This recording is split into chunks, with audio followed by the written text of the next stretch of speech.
వరముల దరిదాటే స్వరమై పలువురు కొనియాడే కొనమానం.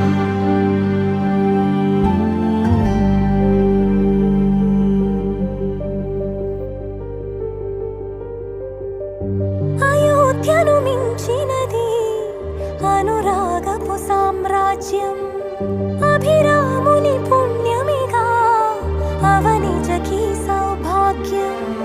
తమ వెళ్ళే శోభిల్లే ఆనారిని నేనేలే, పతివ్రతలే ప్రణమిల్లే గుణసుందరివే.